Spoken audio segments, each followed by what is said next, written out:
Hello friends, अगर मैं आपसे पूछूं कि क्या क्या काम है जो आप कर चुके हो या जो कर आपने अपनी लाइफ में कर लिया है, तो आप बताएंगे सर मैंने अपना ग्रेजुएशन पूरा कर लिया है, मैंने ट्वेल्थ पास कर ली है, मैंने एडमिशन ले लिया है या मैं एडमिशन ले चुका हूं, मैंने इस कंपनी में जॉब कर ली है, मैं वहां पे बिजनेस कर चुका हूं, मैं उससे मिल चुका हूं, मैं उससे बात कर चुका हूं, या हमने ये खरीद लिया है, मेरे फादर जो है वो खरीद चुके हैं, मेरी मम्मी जो है वो यूएसए घूम चुकी है, सिस्टर ने अच्छे कॉलेज में एडमिशन ले लिया है, मेरे भाई ने नया लैपटॉप खरीद लिया है, या कोई भी काम जो हम लोगों ने कर लिया है या जो काम हम कर चुके हैं। ये कौन से सेंटेंस होते हैं, समझते हैं इसको अभी हम।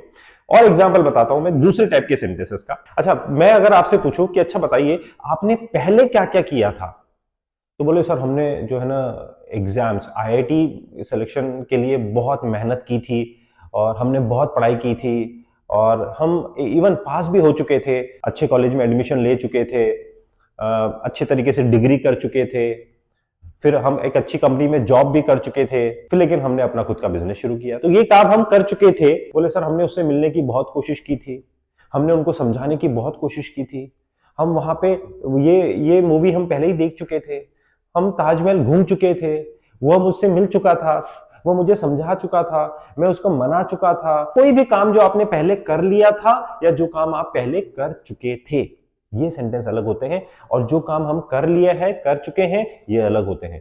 ये कौन से सेंटेंस होते हैं दोस्तों, इनको समझने से पहले मैं आपको एक चीज और बताता हूं जो मैं आपको क्लास नंबर 4th में आपको बताई थी। आपको याद होगा जब मैंने आपको 4 सेंटेंसेस के बारे में बात की थी वहां पे कि इंडिया मैच जीत गई है या इंडिया मैच जीत गई थी या इंडिया मैच जीत गई होगी। ये 4 सेंटेंसेस हमने डिस्कस किए थे। इंडिया मैच जीत गई, इंडिया मैच जीत गई है, this is your sentence number 1 2। India match जीत गई थी, sentence number 3। And India match जीत गई होगी, sentence number 4।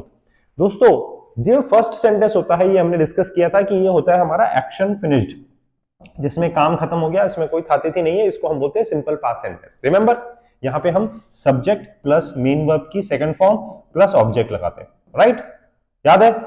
Now we are going to talk about this sentence number 2 and sentence number 3। आज हम इन sentence number 2 और sentence number 3 के बारे में बात कर रहे हैं कि इंडिया मैच जीत गई है, या इसको हम क्या लिख सकते हैं, जीत चुकी है। जीत गई है, जीत चुकी है, सेम मीनिंग। इसको हम बोलते हैं दोस्तों एक्शन फिनिश्ड जस्ट। इसको हम क्या बोलते हैं, action finished just. Similarly India match जीत गई थी, या वी कैन ऑल्सो राइट जीत चुकी थी, इसको हम बोलते हैं action finished deep past. Deep past हम लोग पहले ही ये सारी चीजें डिस्कस कर चुके हैं। अगर आप चाहते हैं कि इसको आपको डिटेल में देखना है तो आप वापस से पुराने वीडियो को, I think part number 4th में है, वीडियो नंबर 4th में है, आप वहां पे जाके इसको देख के वापस से समझ सकते हैं। But as of now you just have to understand this sentence number 2 and sentence number 3। We are going to discuss this sentence number, जो काम हमने कर लिया है, कर चुके हैं, और जो काम हमने कर लिया था, कर चुके थे, action finished in deep past और एक्शन फिनिश्ड जस्ट। इन दोनों सेंटेंसेस के बारे में हम आज यहाँ पे बात करने वाले हैं। Okay, so let us talk about this has, have and had. अब यहाँ पे बात करते हैं हम हैज, हैव और had. See has and have are the helping verbs of present and had is the helping verb of past. ये past का हेल्पिंग वर्ब है और ये हमारे प्रेजेंट का हेल्पिंग वर्ब है। This has is used with the singular subject. Singular मतलब he, she, it and name, इसके साथ हम हैज को यूज करते हैं। And have is used with plural, I, we, they and you. I, we, they और you के साथ हम have को यूज करते हैं, right? So these are the helping verbs of present and it is a helping verb of past. Now where do we use this has, have and had? हम इसको use कहां करते हैं? See, this has and have is used in present perfect sentences. Now this India has won the match. What is the meaning of this sentence? Sentence number 2, India match जीत गई है या India match जीत चुकी है। Now we call it, इसको हम क्या बोलते हैं दोस्तों, एक्शन फिनिश्ड जस्ट। इसको हम क्या बोलेंगे, एक्शन फिनिश्ड जस्ट, जो काम हो गया है या जो काम हो चुका है। तो India has won the match, तो how do we make this, has and have plus third form, जो काम हमने कर लिया है, right? I have understood the chapter, मैं चैप्टर समझ चुका हूं। ही हैज रीच्ड मुंबई, वह मुंबई पहुंच चुका है। She has attended the class, उसने क्लास अटेंड कर ली है। यानी कि जो भी काम हो गया है या हो चुका है, this is has have plus third form, right? And we also call it present perfect tense, अगर टेंस की बात में करेंगे तो इसको प्रेजेंट परफेक्ट बोलते हैं। Similarly when you talk about had, India had won the match, now what is the meaning of this sentence? इसका क्या मतलब है? इसका वही मतलब है सेंटेंस नंबर 3, इंडिया मैच जीत गई थी, इंडिया मैच जीत चुकी थी। नाउ वी कॉल इट, इसको हम क्या बोलते हैं? Action finished in deep past, यानी कि जिसमें काम खत्म हो गया बहुत पहले, deep past. India had won the match, and how do we make this sentence? Subject plus had plus third form, here we use had with third form of main verb, जो काम हमने कर लिया था। The guest had taken the lunch, यानी कि मेहमान खाना खा चुके थे। They had reached on time, way time पे पहुंच चुके थे।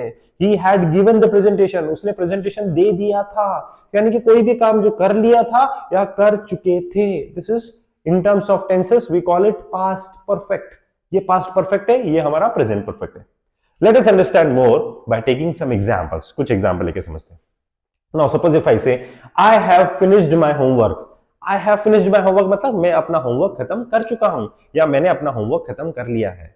आई have given the presentation, I have reached college, I have talked to him, I have met him, I have taken admission, I have attended the class, I have passed the exam, I have taken the exam, I have got good marks।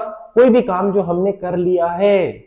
She has just arrived at the airport, वह अभी airport पहुंची है या वह airport अभी पहुंच चुकी है। They have already seen that movie, वो पहले ये मूवी देख चुके हैं। They have already reached there, they have already talked to him, they have already taken the admission, they have already met him, they have already paid the fees, they have already deposited the form, they have already seen that picture, यानी कि वो ये picture पहले ही देख चुके हैं, वे ये पहले ही कर चुके हैं। तो they have already seen that। We have lived in that city for 5 years, हम इस शहर में 5 साल रह चुके हैं। ये काम आपने कर लिया है, प्रेजेंट परफेक्ट है दोस्तों, हैजर्ड के साथ थर्ड फॉर्म आ रहा है, ध्यान रखिएगा। He has eaten lunch already, now he has taken lunch already, he has had lunch already, यहां पे हम had भी लगा सकते हैं in place of eaten। He has had lunch already, यहां पे अगर हम had लगाते हैं फ्रेंड्स, तो ये जो had है ये एज अ मेन वर्ब आ रहा है, मेन वर्ब की थर्ड फॉर्म आ रहा है। किसका मेन थर्ड फॉर्म है? ये have का। have का मतलब जो खाने और पीने के लिए हम have को यूज करते हैं, उसी के सेंस में he has had lunch already, यानी कि पहले ही वो खाना खा चुका है। The team has won 5 consecutive matches। Now see here we have a very good word, consecutive। consecutive means होता है एक के बाद एक, लगातार। Now the team has won, यानी कि टीम जो है 5 मैच एक के बाद एक लगातार जीत चुकी है या जीत गई है। Has he visited Paris before? Now this is an interrogative sentence। देखिए हेल्पिंग वर्ब आगे आ गया इसमें, तो क्या वह, इंटरोगेटिव बन गया, तो क्या वह पेरिस पहले जा चुका है? Has he visited Paris before? You are asking the sentence, क्या have you seen this? आपने कभी देखा है? Have you seen the Taj Mahal? Have you visited there? Have you talked to him? Have you attended this session? Have you ever driven a Mercedes? Have you ever gone there? Have you ever done this? तो कोई भी काम जो हमने किया है, interrogative sentence. She has learned to play the piano, she has learned, यानी कि वह पियानो बजाना सीख गई है या सीख चुकी है। We have never been to Asia, हम कभी भी एशिया नहीं गए हैं। Now एशिया में तो हम ऑलरेडी हैं, so we should Europe. This is not Asia, my dear friend, this is Europe, you are already in Asia। So we have never been to Europe, हम कभी भी यूरोप नहीं गए हैं। They have studied Spanish for 3 months, यानी कि वे 3 महीने Spanish पढ़ चुके हैं, यानी कि कोई भी काम जो हमने कर लिया है या जो काम हम कर चुके हैं। Okay, let us see some example of action finished in deep past means past perfect। I had finished my homework before the teacher collected it, यानी कि मैंने अपना होमवर्क खत्म कर लिया था टीचर के कलेक्ट करने से पहले। राइट, ये काम मैंने कर लिया था या मैं कर चुका था। She had already left, she had already left, यानी कि वो पहले ही जा चुकी थी। When I entered, sorry, when I arrived at the party, when I arrived at the party, she had already left, जब मैं पार्टी में पहुंचा उससे पहले ही वो जा चुकी थी। They had completed the project before the deadline, उन्होंने डेडलाइन से पहले मतलब लास्ट डेट से पहले प्रोजेक्ट खत्म कर लिया था या खत्म कर चुके थे। Action finished in deep past। We have lived in that house for 10 years before moving to a new city। हम उस घर में 10 साल रह चुके थे, नई सिटी में जाने से पहले हम उस घर में 10 साल रह चुके थे। Action finished in deep past। Now he had eaten lunch before he went to the meeting। उसने खाना खा लिया था मीटिंग में जाने से पहले। अब सी यहां पे हमने eaten वर्ड लिखा है, यहां पे भी हम had वर्ड लिख सकते हैं। He had had lunch before। अब हैड ये जो हैड आ रहा है, this is helping verb and this had is your main verb, third form of main verb, that is have का थर्ड फॉर्म है यहाँ पे। तो he had lunch before he went to the meeting, meeting में जाने से पहले वो लंच खा चुका था। The team had won 5 games in a row. Again, one more interesting word. In a row. In a row मतलब एक के बाद एक, लगातार। The team had won, यानी कि टीम लगातार एक के बाद एक 5 मैच जीत चुकी थी। Before they suffered the defeat. Before they suffered a defeat, यानी कि हारने से पहले। Had you, again, this is an interrogative sentence. Helping verb आ गया यहाँ पे पहले, तो ये interrogative है। Had you seen that movie before it was nominated for an award? क्या तुमने वो मूवी देख ली थी before it was nominated for an award? Award के लिए नॉमिनेट होने से पहले, अवार्ड के लिए नॉमिनेट होने से पहले क्या तुमने वो मूवी देख ली थी? You are asking question. Had you met him, क्या तुम उससे मिल लिए थे? Had you attended the class, क्या तुमने क्लास अटेंड की थी? Had you given the presentation, क्या तुमने प्रेजेंटेशन दिया था? So this is how we make interrogative sentence. She had learned to play the piano before she joined the band. She had learned to play the piano, यानी कि उसने piano बजाना सीख लिया था before she join the band, band join करने से पहले। We had never been to Europe, again आ गया यहाँ पे यूरोप आ गया, देखिए वी हैड, हम पहले कभी भी नहीं, नेवर का मतलब होता है कभी नहीं। सी देयर आर टू वर्ड्स, एक वर्ड होता है एवर, एवर मतलब होता है कभी, और नेवर मतलब होता है कभी नहीं, कभी नहीं। So we had never been to Europe, हम पहले कभी भी यूरोप नहीं गए। अंटिल लास्ट समर, यानी कि लास्ट समर तक, पिछले समर तक हम कभी भी यूरोप नहीं गए थे।